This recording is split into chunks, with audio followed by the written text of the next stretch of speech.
Master minds the pride of India. Inter, MPC, BiPC, MEC, CEC చదివిన విద్యార్థులకు CA మరియు CMA foundation కొరకు నూతన బ్యాచెస్ ప్రారంభం.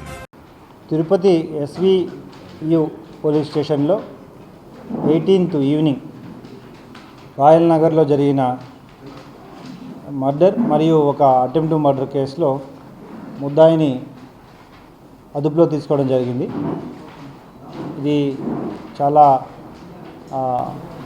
హీనమైన చర్యగా భావించి సీరియస్గా టీమ్స్ పెట్టి అతన్ని అదుపులో తీసుకోవడం జరిగింది. ముఖ్యంగా అతను శ్రీనివాస్ అనే వ్యక్తి 20 years ఏజ్. గత 10 సంవత్సరాలుగా ఆ ప్రాంతంలోనే ఇంటికి పక్కనే ఉంటున్నాడు. కొన్ని అభిప్రాయ భేదాలు వారి మధ్య ఉండడం వల్ల ముఖ్యంగా వీడికి ఆ విధమైన భావన ఉంది. కంప్లైంట్ వైపు నుండి ఇతని మీద ఎటువంటి చెడు అభిప్రాయం లేదు, కానీ ఇతనికి కొన్ని అభిప్రాయాలు ఏర్పరచుకొని వాటిని ఒక కక్షపూరిత వాతావరణాన్ని ఏర్పాటు చేసుకొని గత 2-3 సంవత్సరాలుగా ఇటీవల ఇంతకు ముందు కాలంలో కూడా అతను ఆ ఇంటి మెట్ల మీద పెట్రోల్ బాటిల్ పెట్టడము ఇవన్నీ జరిగింది.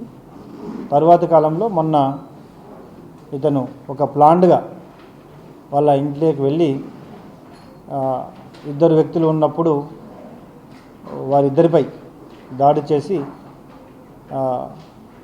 దాదాపు 60 సంవత్సరాల పైగా ఉన్న వాళ్ళ మదర్ని చంపివేయడం, తర్వాత అక్కడున్న పాపని అటాక్ చేయడం జరిగింది. ఎంపీసీ, బైపీసీ విద్యార్థులకి ఒక వరం సిఏ, సిఎంఏ కోర్సులు. సిఏ, సిఎంఏ చదివే విద్యార్థుల్లో 40% మంది ఎంపీసీ మరియు బైపీసీ విద్యార్థులే. Master minds. సో పాప ఇప్పుడు కోలుకుంటోంది అండ్ అన్ని ఆధారాలు సేకరించి ఇతన్ని అదుపులో తీసుకొని అరెస్ట్ చేయడం జరిగింది. ఖచ్చితంగా ఈ కేసుని కోర్టులో కూడా తగిన ఆధారాలతో ప్రొడ్యూస్ చేసి శిక్ష పడే విధంగా చేయడం జరుగుతుంది.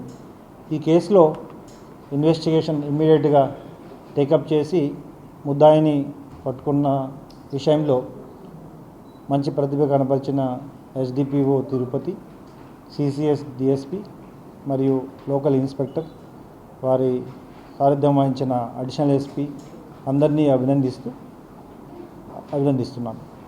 Thank you. చాలా కాలం నుండి ఇతనికి ఒక రకమైన అభిప్రాయాన్ని ఏర్పాటు చేస్తున్నాడు. దాన్ని పెంచుకుంటూ పోయాడు వారి మీద కక్షని. Reason other reason and ganja విషయం కూడా కాదు ఈ కేసులో. అతనికి అసలు ఈవెన్ కాఫీ అలవాటు కూడా లేదు. ఇప్పటివరకు అయితే విచారణలో ఎక్కడ కూడా ఇటువంటి అతని మీద క్రిమినల్ బ్యాక్గ్రౌండే కనపడుతుంది. Thank you.